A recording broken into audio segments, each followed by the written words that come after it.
in the spirit of trying to quickly summarize sort of the big picture of some things, you know, if you didn't watch my entire whatever hour and a half or 2 hours of babbling, let me share.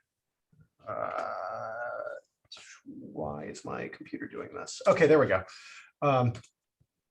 Sorry, I'm like one of those people doing the like transition of, you know, back in the world. So can you all see this plot that says American college football on it? Okay, yes. Good.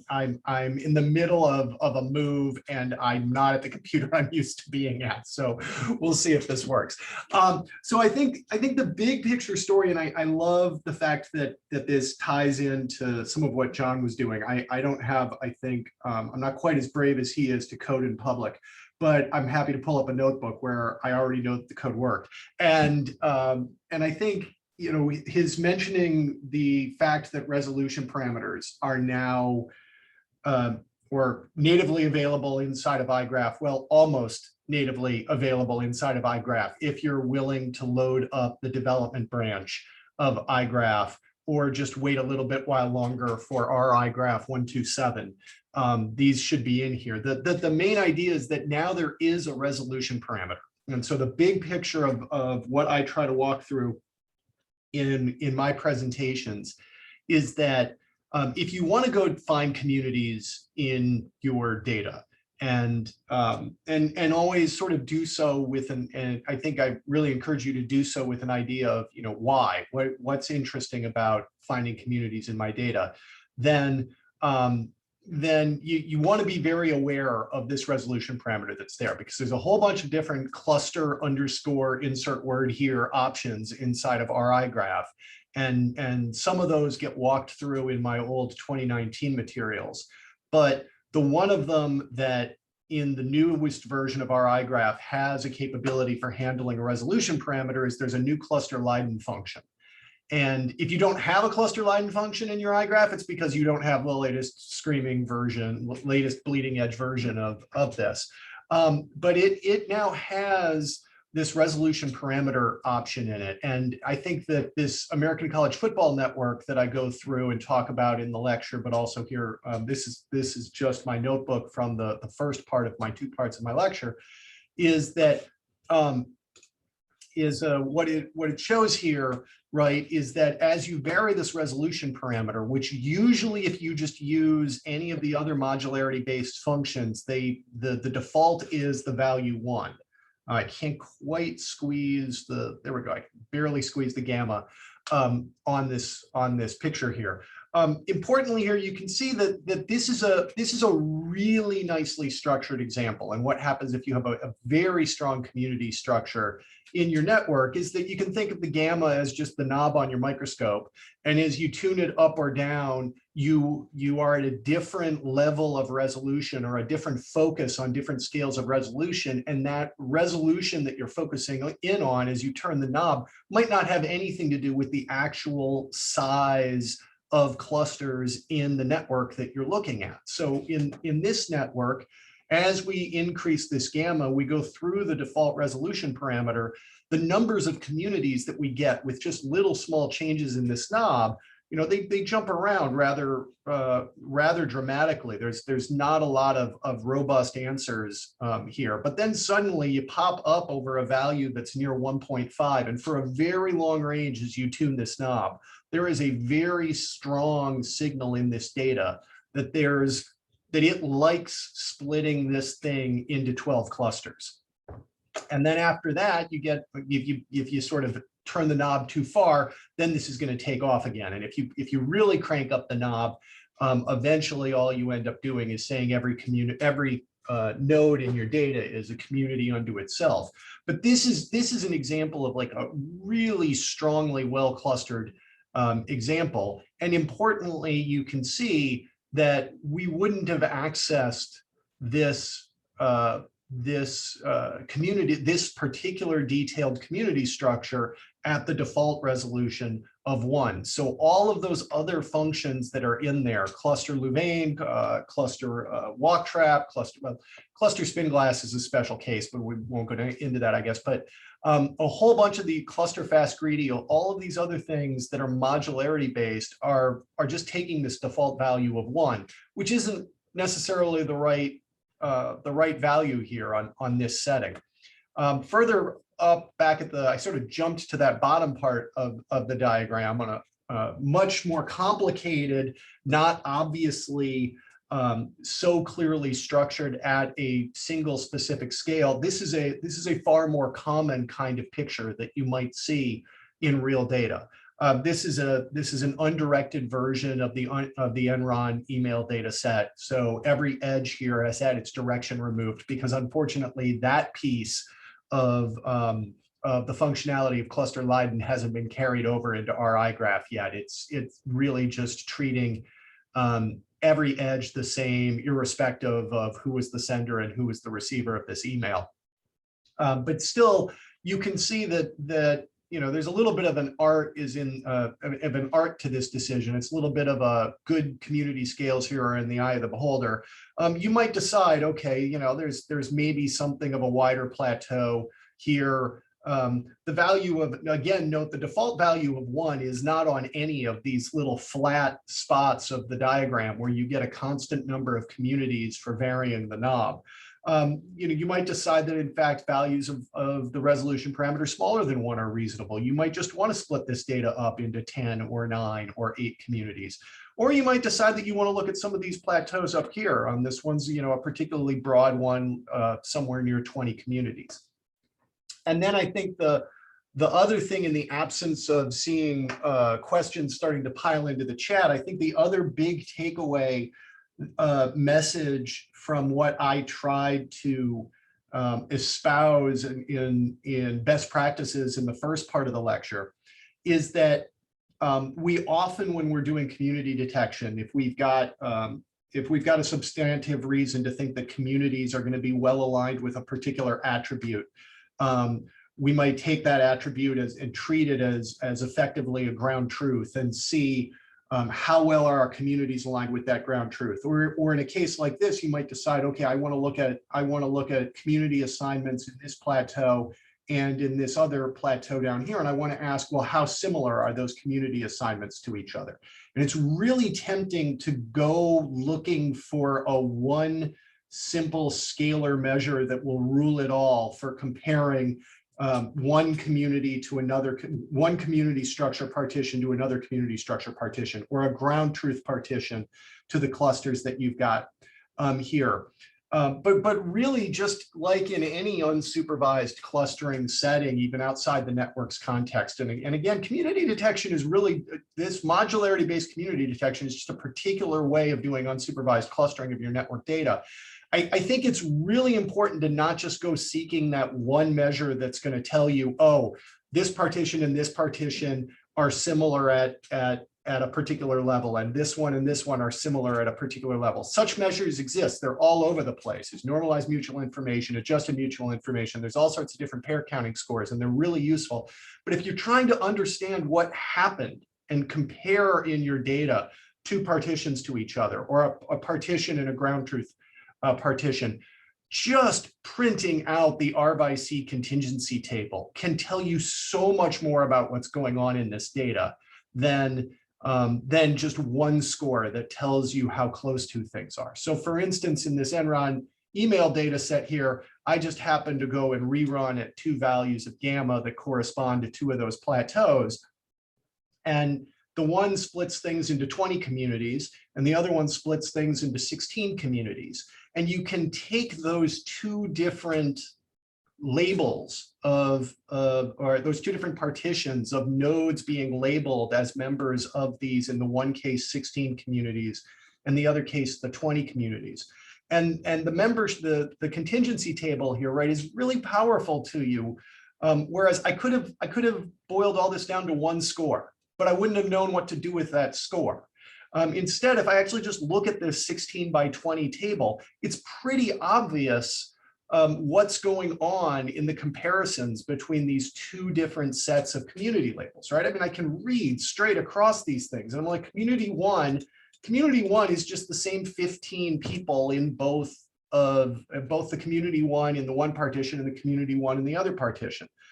You can see here the community 2 in the 16 community partition, it's broken up into gets some of its users moved around. There's other really strong similarities here. These 12 are just the same communities in both cases. This becomes a much more powerful way to hone in on specific nodes and then ask questions about those, because ultimately this is just a clustering tool, right? And it's going to find clusters for better or for worse, and you want to then use those clusters to explore your data and to make informed informed follow-up questions about your data.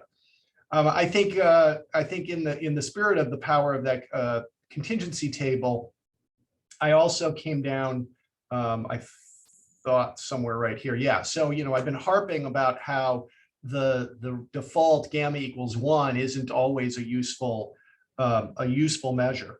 And I thought I had it, right here. Yes. So in fact, you can see what happens at the default. The default resolution splits this into 10 communities. Again, we have that big, broad 12 community partition that I just picked.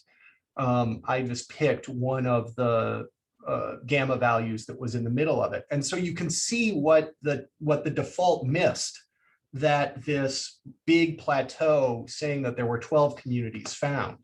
What had been called community 1 at the default resolution of gamma equals 1 gets split up into 2 different communities when you find this strong 12 community signal. But some of the things that were in there, I mean, it did do some things right, even at the default resolution, right? It found this 9 community group here that is both the second community in my 12 community partition and the second community in my 10 community partition. Again, similarly, these 11 nodes were right. It's not surprising that even at the spot where the communities were increasing rather dramatically through the gamma equals 1 default, that it's doing some things right, because this American College Football Network is just extremely well clustered data. If you know anything about American college football, you already know this, but if you don't, I'll just tell you very quickly that the dominating feature here for the purposes of community detection in this data. So these are college football teams are the nodes, and the edges are that they played each other in a given season. And the majority of, almost all of the teams in this data are affiliated with a conference, and then the majority of their games are against other teams in the conference. So for instance, the ACC that Duke is part of, that UNC Chapel Hill is part of, right? They play more of their games against each other within that conference than across conferences. And so it makes a lot of sense that it's picking up these very strong clusters, even here in this 10 community partition at the default resolution, that somehow really isn't the right resolution parameter to be at. So what I do in these documents is sort of go through, trying to help you use some of these tools in best practices. And then in the second part of my lecture, I try to point to some new things and some papers that we have, the CHAMP algorithm that John nicely made a comment about, some new work that we have hopefully coming out this summer, but that there's Python code available for already. And with the intention of that second part of the lecture, the intention is to show you some things that are hopefully coming soon, that are available in some other settings already, but are hopefully coming to R in the not too distant future. So that's kind of the big picture summary, and I'm happy to take questions about any of this. Awesome. Questions, comments for Peter? Is there a strategy for using a type of key player community analysis to inform a practical gamma when planning an intervention? Can you say a little more about what you might be thinking, or even just come on and say it verbally? Sure. I guess I was, and it's thinking out loud, but I guess I'm thinking Thinking of out loud is encouraged. if you have, for instance, like an infectious disease issue where you're perhaps some communities that as a kind of a whole are more central or more important for transmission across the whole network. Right. Oh, okay. Yeah, that's this might not be thinking about it quite the same way you are, and that doesn't mean that the way I'm thinking about it is right. But one of the things that one of the places where spread of a disease or spread of information or ideas, behaviors, what have you, are very strongly related to community structures, in the sense that in most spreading processes, it's much easier to, or it's much faster to spread within a community than to get out of the community and then spread to the rest of the network. So, so one intervention strategy, if you can do it, right, is to basically quarantine a community, or try to cut, even if you can't perfectly quarantine it, cut down on the number of edges from a community where an infection is already resides, and try to break the opportunities for that infection to jump the community and get into the rest of the network. There's some really nice old work by YY On and some of his trainees and collaborators seeing this directly with Twitter memes. And so they built a really neat example of this, or a use of this, isn't as an intervention to stop a meme from spreading, but as a predictive tool for identifying from early data whether or not a meme is going to go viral, in a sense. And so they're looking particularly at, say, Twitter hashtags, and whether or not the use of a particular Twitter hashtag from some early data of its first uses of it is going to go viral, in the sense that it's really going to explode in the use of that hashtag. And one of the key pieces of their prediction algorithm is whether or not the hashtag has already jumped the divide from its source community to another community or not. And so two memes, all else being equal about them, right? Then in terms of how many times that they're appearing in the first, sort of how long does it take them for their first 25 appearances or their first 50 appearances. Yeah, the meme that some of those first appearances are already in multiple communities is much more likely to then take off and go viral, whereas a hashtag that's only being used within one community is much more likely to just kind of burn out, if you will, in that community and then die off. I mean, it's certainly not a perfect predictor, but it's a very strong contribution. I think I think the other example of this is that you can flip the question a little bit and ask, could you exploit an existing community structure to help insulate a community against the spread of disease? And so we were thinking about this with respect to COVID in classrooms, for example, which is that most students are already nicely clustered by majors. So majors track students into the same communities by and large. And so it's your general recs that create cross-community ties.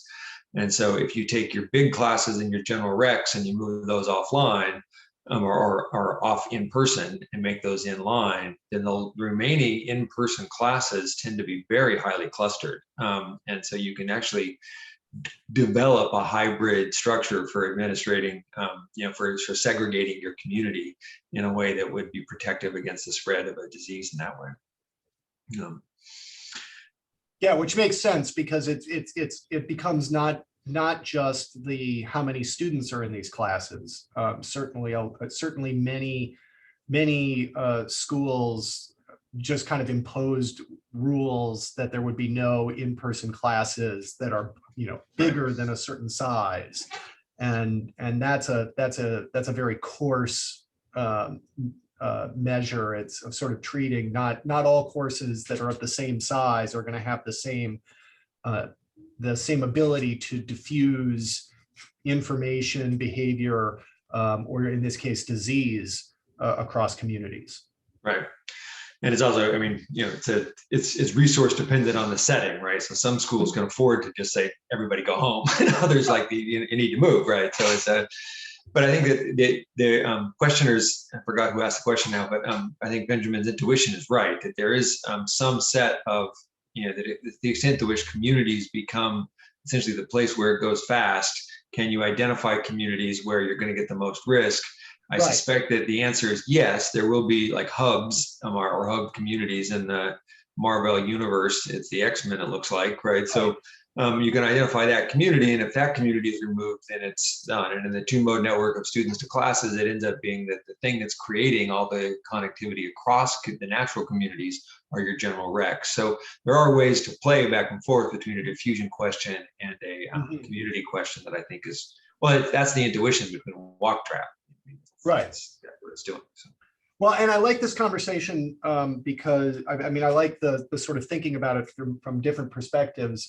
It's worth bringing up since the way you that you both just talked about it, sort of like thinking about it as removing a whole community, is that there is a connection between identifying communities in your data and metapopulation models, where now you say, I mean, at the coarsest version of them, you can identify the communities and just treat the communities like, okay, there's some prevalence of my disease, you know, in the community. I have a simple SI model or something like that running on each community, where now a community is a node of a coarsening of the graph.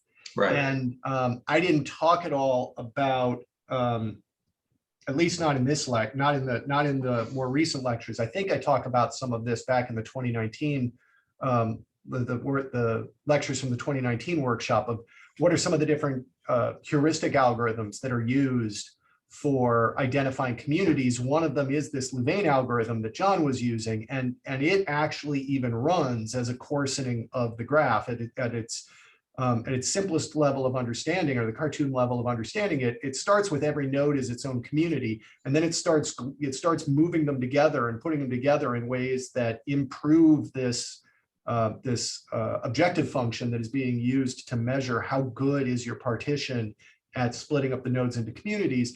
And then the part that one of the really good ideas in this Louvain algorithm that the Leiden algorithm also leverages is that it then takes those sets of community labels and coarsens the graph to a much smaller network, where now every community in the full network just became a node. And so now you have a network of just what were your communities before, and then you glue those together or pair those up in ways to see if that improves your community structure, your objective function for your community structure or not. And then you just keep doing this.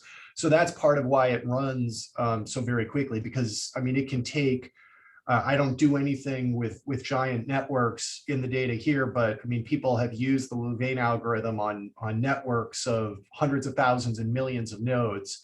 And it's that first pass that takes a long time, but then once you've split that down to a far smaller number of first pass communities, it becomes much more efficient to glue those together or group those together in different ways and find smaller and smaller communities. Which is also a trick. If you're dealing with a really big network, you can do a first pass by doing a nearest neighbor cluster, coarsening yourself. Right. Pass that to the set. But right. Shannon had a question in the. Oh, right. Okay. When participants load onto two different communities, is there considered an unidentified influencer? I don't know that. I don't think I know how to answer this question. I think maybe just to make sure that I understand the context here. Do you mean when a given participant loads onto two different communities, or when there's Sorry. Yeah, tell us what you mean, Shannon. You're muted. That would help. Oh, there we go. Thanks, Dr. Mika. Thank you. So I think Dr. Moody was speaking to it a little bit, and after I had asked the question, so he answered some of it, but where he was saying about this idea that general recs, you end up with these cross populations ending up. But if you're thinking about something you don't understand intuitively, and you have two different communities, and you're talking about something like identifying sort of phenotypical responses to stress, and now you have somehow these groups load on this way of this community and this one, is it that there's some influencer, or can we just separate the communities down to decipher that? Or is it considered a measurement of error? Is there something we're not understanding about our communities that we haven't put into our model? I think I'm going to bail with the old scruples yes, no, depends answer and say depends. I mean, it can be really complicated. So that, I think there's even still two pieces of your question here, and I'm not sure I'm separating them the right way in my head, the way you intend me to, right? I mean, there's all sorts of examples where the dominant structure in a data set is that there's some notion of polarization or splitting into subgroups or whatever. And so I kind of have, and this is of course not just true of communities, this is true of any clustering algorithm, that my dominant highest level organization is that I kind of have two groups. And so of course that can be because of any number of attributes of the individuals of those groups. I mean, they could be Democrats, Republicans, they could be pro-mask, anti-mask, they could have some other trait about them. I'm sure in a lot of the ad health data that how far you get these, maybe it's some of the other data sets, Jim, right? You get some of the elementary school students or the middle school students, right? Where everyone still thinks that the other ones have cooties, right? So now you have boys and girls. But then maybe there's a second piece of your question, which is that there are frequently people for whom this hard partitioning of saying each node has to be classified in one of these two groups becomes a really bad label in some sense, because they really are they're the ties, they're the individuals bridging the two groups. They are overlapping the two groups. And that hard and fast label is sometimes pretty difficult. There have been a lot of different methods proposed over the years for overlapping community detection. Some of them work better in practice than others. Ultimately, I like to sometimes just go back and remind myself, as I maybe am saying repeatedly here, that community detection is just another way of saying clustering your network data. And so there's nothing magical here about the problems that are inherent in saying Jim is in community 1 and Peter's in community 2 and Shannon's in community 1, et cetera, et cetera. I mean, that kind of the use of the word community there is no different than just saying, yeah, Paul wants magic from me. Of course he does. You have to take these labels with a grain of salt, and it becomes really useful depending on your application to further query it. My response to that, I mean, I let you find your piece, but I agree completely. And I think part of this is a feature. You can turn this into a feature rather than a bug, which is that once you've identified your best cut clusters or reasonable cut clusters, then you can ask which nodes are within and between. And this is a nice way to sort of cross-classify roles in communities, because you can define roles with respect to involvement in communities. Right. And some people are bridges with respect to communities, and some are pendants and so forth. So there's lots of ways you can cross-classify these. And something like a phenotype network, especially if you're using, as I happen to know Shannon is probably talking about, something like electronic medical record descriptions or diagnostic descriptions, then you're getting something like stomach ache. Well, stomach ache is in everything, and it's not particularly useful, right? Right. Yeah, 100% agreement with Jim, which is not all that surprising. But I wanted to scroll up peer here influence to effect. this classic picture of Zachary's Karate Club, and so this is a split of the Karate Club network. So every one of these people is an individual in this network. And so, by default, iGraph as just a built-in feature of plotting the community labels with the network, color coded all of these cross community edges red here. And clearly some of these individuals are acting in different roles with respect to bridging these communities than some of these other individuals that are off, sort of so just involved with themselves and with this very central to the red community or to this community node that they have no relationship whatsoever to the other one of the two communities. All right. John's got Well, a comment. All right, John, you take the comment. Yeah, you can also assess across solutions the reliability of the assignment using metrics like the adjusted RAND score, basically an extension of the. So this is true. I want to say this is true, John, but like I trust me, I love adjusted RAND scores. I've got an entire paper about standardizing. Oh, I wouldn't do them uninformed. I would definitely go. It's not magic. if you mean, all I'm trying to say is like, look at them, look at stability, and then look and see, does it actually make sense? Yes. I don't think you can do it independently. It's just another way of sort of zooming in on the problem. Yes, agreed. Yeah, I mean, I pair counting scores like adjusted RAND or any standardization of any of the RAND-like scores is a very powerful way of comparing two different sets of assignments, whether they're from two different algorithmic assignments or one of them's a ground truth, doesn't matter.